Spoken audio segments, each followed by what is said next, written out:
Welcome to ఆర్ఫై TV news. శ్రీకాళహస్తిలో women's counselling room ప్రారంభించారు. రాష్ట్ర హోంశాఖ మంత్రి వంగలపూడి అనితతో పాటుగా రెవెన్యూ శాఖ మంత్రి అనగాని సత్యప్రసాద్, శ్రీకాళహస్తి ఎమ్మెల్యే బొజ్జల వెంకట సుధీర్ రెడ్డి, తిరుపతి జిల్లా కలెక్టర్, జిల్లా ఎస్పీ ఎల్ సుబ్బారాయుడు. నిర్మాణ వ్యయం 2,75,00,000 భారీ వ్యయంతో 10,130 చదరపు అడుగుల విస్తీర్ణంలో అత్యాధునిక సాంకేతిక సౌకర్యాలతో దీనిని నిర్మించారు. మహిళల రక్షణకు బాధితులైన మహిళల సమస్యలను ప్రశాంతమైన వాతావరణంలో విని పరిష్కరించేందుకు వీలుగా ప్రత్యేకంగా ఉమెన్ కౌన్సిలింగ్ రూమ్ ను ఏర్పాటు చేశారు. పోలీస్ సిబ్బందికి, ప్రజలకు సౌకర్యవంతంగా ఉండేలా అన్ని రకాల అత్యాధునిక మౌలిక సదుపాయాలను ఇందులో కల్పించారు. ఈ పోలీస్ స్టేషన్ భవన ప్రక్రియ 2008లోనే ప్రారంభమై 2018లో శంకుస్థాపన జరిగింది. గత ప్రభుత్వాల నిర్లక్ష్యం వల్ల పనులు ఆలస్యమవగా ప్రస్తుత కూటమి ప్రభుత్వం ప్రత్యేక శ్రద్ధతో ఈ పనులను శరవేగంగా పూర్తి చేసింది అని హోంమంత్రి పేర్కొన్నారు.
Bring on, march, up the nation today, other height.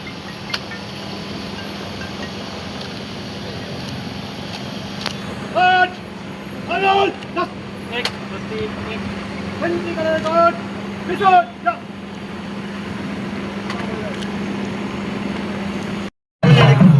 Kamcho. Logo dina kutka swatantra logo.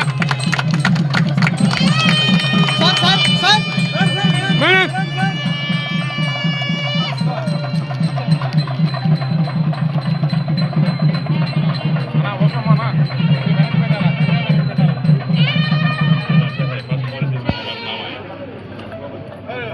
అప్పుడు వరకు కేసు వచ్చింది, ఇప్పుడు పేరు వచ్చింది.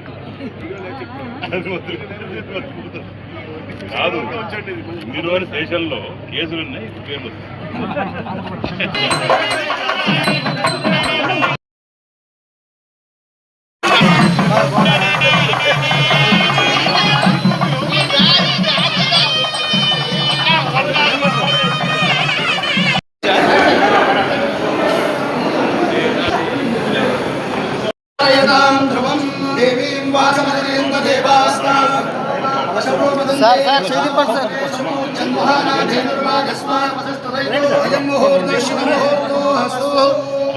తదేవ లగ్నం సుదినం తదేవ తారాబలం చంద్రబలం తదేవ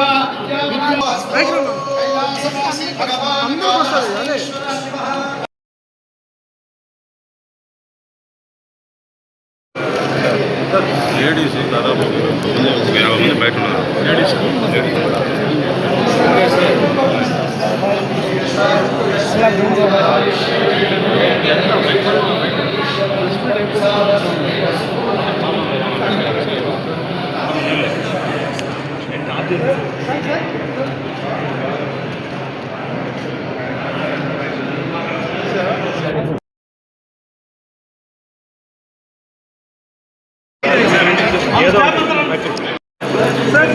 Stop. On the back.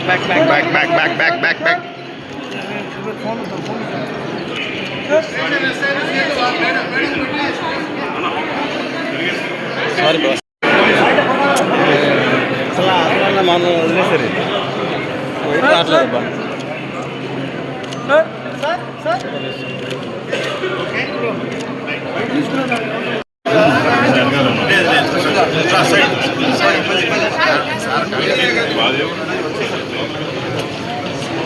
పెట్టండి.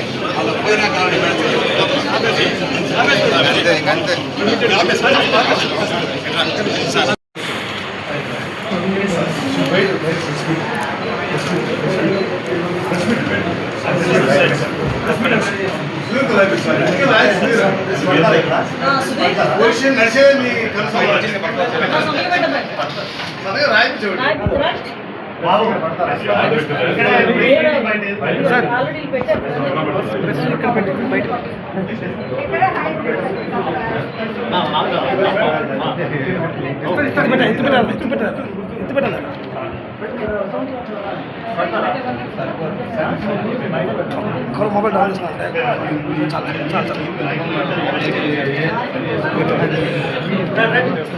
అందరి కోసం లైట్ సార్ తీసుకోండి అందరూ.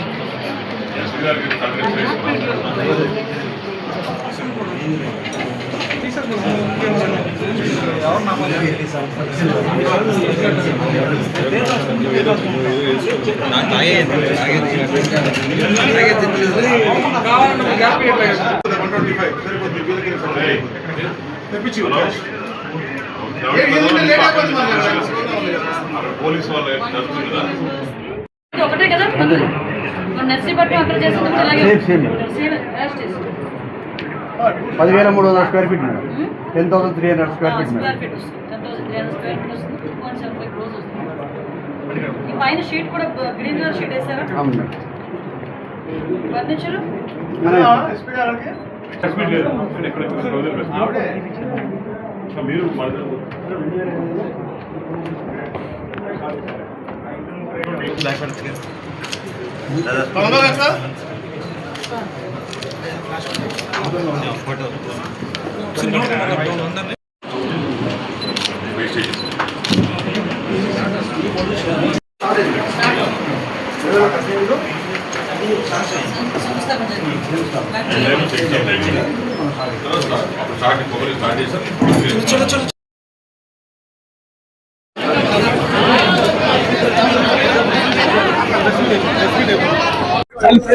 ఈరోజు Kalahasti 2 town police station building కి ఈరోజు ఓపెనింగ్ చేసుకోవడం జరిగింది. ఈ 2 టౌన్ పోలీస్ స్టేషన్ నూతన భవనానికి కార్యక్రమానికి ఓపెనింగ్ కార్యక్రమానికి ఇక్కడ విచ్చేసిన గౌరవ రెవెన్యూ శాఖ మంత్రి వర్యులు అదేవిధంగా ఇన్ఛార్జ్ మినిస్టర్ గారు అనగాని సత్యప్రసాద్ గారికి ప్రత్యేకంగా ధన్యవాదాలు తెలియజేసుకుంటూ పోలీస్ డిపార్ట్మెంట్ తరఫున స్వాగతం కూడా పలుకుతున్నాం. అదేవిధంగా ఈ కార్యక్రమానికి మమ్మల్ని ఇక్కడికి ఆహ్వానించి ఈ నూతన భవన ప్రారంభోత్సవానికి శ్రీకారం చుట్టిన గౌరవ సోదరుడు సుధీర్ రెడ్డి గారికి, ఎమ్మెల్యే సుధీర్ రెడ్డి గారికి ప్రత్యేకంగా నేను ధన్యవాదాలు తెలియజేసుకుంటున్నా. ముఖ్యంగా మా ఎస్పీ గారికి అదేవిధంగా కలెక్టర్ గారికి వీరందరికీ కూడా ప్రత్యేకంగా నేను అభినందనలు తెలియజేయాలి, కృతజ్ఞతలు తెలియజేయాలి. ఎందుకంటే 2008లో ఈ స్టేషన్ స్టార్ట్ అయింది. తర్వాత 2018లో ఈ బిల్డింగ్ కి శంకుస్థాపన జరిగింది. నేను ఇది 2018లో స్టార్ట్ అయ్యి ఇప్పుడు ఇనాగ్రేట్ చేసుకుంటున్న పోలీస్ స్టేషన్స్ లో నాకు తెలిసి స్టేట్ లెవెల్ అది 5దో 6దో. ఎందుకంటే ఏదో అంటారు కదా, తిన్న ప్రతి ఒక్క దాని మెతుకు మీద మన పేరు రాసి పెట్టి ఉంటుందని. 2018లో శంకుస్థాపన జరిగిన లాస్ట్ 5 సంవత్సరాలు దీనికి ఒక ఇటుక ముక్క కూడా వేయకపోవడం వల్ల మళ్ళీ మా గవర్నమెంట్ వచ్చిన తర్వాత వీటిని మళ్ళీ పూర్తి చేసుకొని ఈ రోజు మేము ప్రారంభోత్సవం కూడా చేసుకున్నాం. ఈ రోజు శ్రీకాళహస్తిలో పోలీస్ స్టేషన్ ఆవశ్యకత ఎంతైనా ఉంది. ఈ రోజు ఈ బిల్డింగ్ కూడా సుమారుగా 2,75,00,000 రూపాయలు పెట్టి దగ్గర 10,000 SFTతో ఒక మంచి భవనాన్ని కూడా ఏర్పాటు చేసుకున్నాం. సపరేట్ గా SHO రూమ్ దగ్గర నుంచి ఉమెన్ కౌన్సిలింగ్ రూమ్ వరకు ప్రతి ఒక్కటి కూడా సపరేట్ గా పెట్టి అధునాతన వసతులతో కూడిన పోలీస్ స్టేషన్ కూడా ఈరోజు ప్రారంభం చేసుకున్నాం. ముఖ్యంగా శ్రీకాళహస్తి మీ అందరికీ తెలుసు, ఈశ్వరుడు ఈరోజు కాశీ విశ్వేశ్వరుడు, అదేవిధంగా కాళహస్తి అనేసరికి మన అందరికీ తెలుసు. ఈ రోజు ఇక్కడికి సుమారుగా దగ్గర 40,000 మంది రోజుకి కూడా భక్తులు వచ్చే పరిస్థితి కనిపిస్తా ఉంది. ఇక్కడికి వచ్చే భక్తులు కూడా ఎక్కడ కూడా ఇబ్బంది పడకుండా వాళ్ళకి అన్ని సౌకర్యాలు ఇవ్వడంతో పాటు వాళ్ళ భద్రతను కూడా ప్రత్యేకంగా దృష్టి పెట్టి ఈరోజు పోలీస్ డిపార్ట్మెంట్ పనిచేయడం జరుగుతుంది. ఇక్కడ లోకల్లో ఉన్న CCTV కెమెరాస్ పర్యవేక్షణ కానీ, టెంపుల్లో ఉన్న CCTV కెమెరాల పర్యవేక్షణ కూడా ఈరోజు పోలీస్ సిబ్బంది అంతా కూడా దగ్గరుండి చూసుకొని ఎటువంటి ఉత్సవాల టైంలోని కూడా శివరాత్రి లాంటి పర్వదినాల టైంలో కూడా ఎక్కడ ఎటువంటి ఇబ్బంది లేకుండా చూసుకునే బాధ్యత తీసుకుంటున్నారు. ప్రజలు సహకరించిన ప్రజలందరికీ కూడా మరొకసారి నేను ధన్యవాదాలు తెలియజేసుకుంటున్నాను. చెప్పండి. చాలా సంతోషం. ఈరోజు దక్షిణ కాశీగా పేరున్నటువంటి శ్రీకాళహస్తిలో అద్భుతమైన కార్యక్రమం. పబ్లిక్ కి గ్రీవెన్స్ మంచిగా అందే విధంగా ఒక మంచి రిసెప్షన్, మంచి వాతావరణం క్రియేట్ చేస్తూ ఒక మంచి పొజిషన్. ఏదైతే గత ప్రభుత్వంలో చంద్రబాబు నాయుడు గారు ముఖ్యమంత్రి ఉన్నప్పుడు ఒక మంచి ఆలోచనలో రాష్ట్రంలో అన్ని ఆఫీస్ బిల్డింగ్స్ కూడా మంచి కట్టాలన్న లక్ష్యంతో ఆ తరుణంలో స్టార్ట్ చేసేటువంటి గత పాలకులు ఇవన్నీ కూడా ఎక్కడ చంద్రబాబు నాయుడు గారు మంచి పేరు వస్తాయనేసి కంటిన్యూటీ గవర్నమెంట్ ని ఎలాగైతే అన్నా క్యాంటీన్ ఆపేశారో ఇలాంటి అభివృద్ధి కార్యక్రమాలు ఆపేయడం మనకు తెలిసిందే.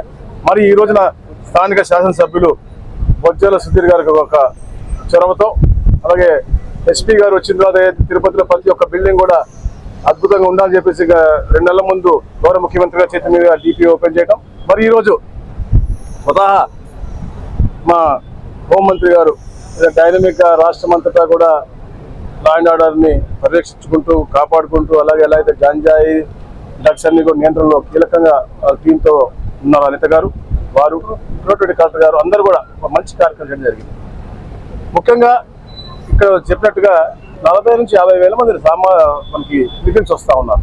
స్థానిక సమస్యలతో పాటు పిలిపిన్స్ కూడా చాలా సమస్యలు ఉంటాయి కాబట్టి వాటిని సత్వరంగా సాల్వ్ చేసే విధంగా ఇలాంటి మంచి ఎన్వైరన్మెంట్ క్రియేట్ చేస్తే వారికి కూడా బాగుంటుంది చెప్పే లక్ష్యంతో రాష్ట్రమంతా కూడా కార్యక్రమం చేస్తున్నాం. చాలా సంతోషం. 2,75 లక్షల రూపాయలతో ఈరోజు పూర్తి చేసుకోవడం, అలాగే ఒక మంచి మెసేజ్ కూడా రాష్ట్రం అంతటా. ఇప్పుడు మేడం చెప్పినట్టు ఐదో బిల్డింగ్ ఇది. మేము ఆర్టీఓ బిల్డింగ్ కూడా ఇలాంటి 7 సంవత్సరాల తర్వాత మేము ఓపెన్ చేసిన మేము చూస్తా ఉన్నాం. నిజంగా కొన్ని ఇంటుంటే హాస్యాస్పదంగా ఉంది. 1924 పరిపాలకులు కంటిన్యూ గవర్నెన్స్ ని తుంగలతో ప్రజలకి ఎక్కడైతే మేలు చేయాలో అదన్నీ ఆలోచించకుండా కేవలం వాళ్ళ లబ్ధి కోసం, ముఖ్యంగా తిరుపతిలో మనం చూస్తూ ఉంటే రోజు మనకి ఎవ్రీ అదర్ డే మనకు ల్యాండ్ ఆర్డర్ వాళ్ళు కేవలం వాళ్ళు చేసిన అరాచకాలు, వాళ్ళు చేసినటువంటి కబ్జాకోరులు అలాంటి దాని మూలంగానే మనకు వస్తూ ఉన్నాయి. మరి ముఖ్యంగా ఎప్పుడైతే సోదరులు అడిగారో పొదుపు గురించి,